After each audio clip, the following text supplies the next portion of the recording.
Ay di garnihaut dahil hapon na, hindi tayo na may magtatabas-tabas ng kaunti. Dahil medyo sumusukal na ho yung nasa amin linang dinig tabi ng aking talungan ay aking tatabasan. Ay bago yan ay yahasa ko muna rin. At talagang napakapurol na. Ay matagal-tagal na rin kung hindi nagagamit na rin aking biniling kawit na rin. Akala mo ho ilagari na ang talim. Ay pagka-ready niya sa iba kain walang matabas, singkarang kapurol. Eh kita nyo naman yung gamit kong panghasang yan ay gagaperang gout. Sadyang ganyan pag naghihirap sa hasaan ay ayos naman kahit maliit na ganun ay napapakinabangan pa. Ay di yan at aking dinaldal para mawala ang bingaw.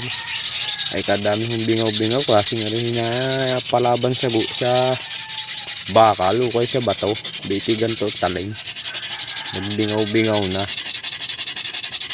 Ay bago suwari na ganun nagkalawangin na. Ayun tagal nung nakatagaw, hindi ko nagagamit.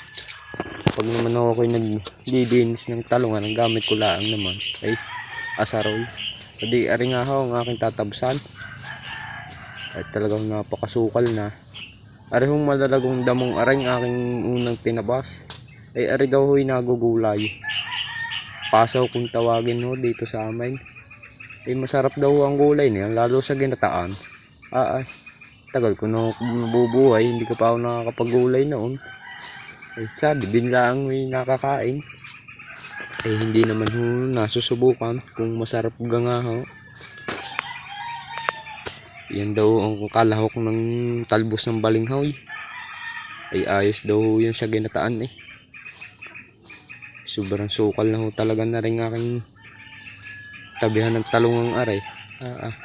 Ay pag nalinis, iba kami maitan kahit ano. Ay di mapapakinabangan. Ay pag rin yung kasukal, nakakatamad ho. What? Baka iti madami ng kubra. Pag rin pinagterhan na ng kubra, nakakatakot na.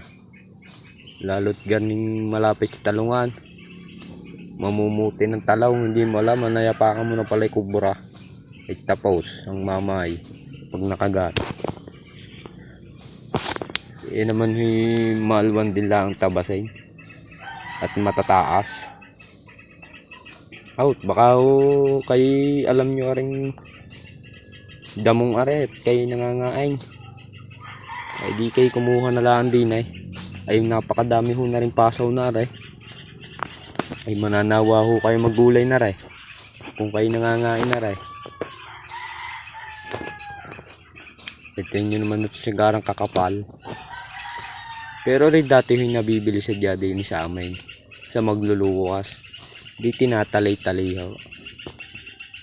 Pero yung paggugulay hindi pa ho nasusubukan kung anong lasa bagang na yan. Ay di dyan yung aking yung tinisting bunutain ay mahirap. Masyadong malaki na ang puno. Hirap ng pumursa. Di mas magaling parang ganing tabas nga. Pihadong pag hindi ka na sumama sa talas na rin aking ginagamit na rin. Ewan ko naman. Ay dyan niya kahit medyo mainit-init pa ay aking tinabasan na nga at yun na may palilum na rin dahil alas 3 na ho ng hapon. Para naman makaluang-luang ng tatabasan. Garing hindi tinabasan ay talagang magsusukal kinakay naman. Saka pati sa hapon napakadaming lamok. Kaya humalam ko yung gawa nito napakasukal. Kaya kailangan ito itawasin.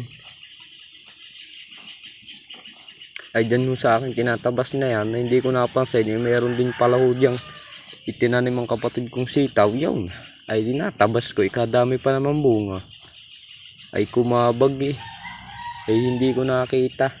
Ay ang una kong nataga di yung puno ay wala na magagawa.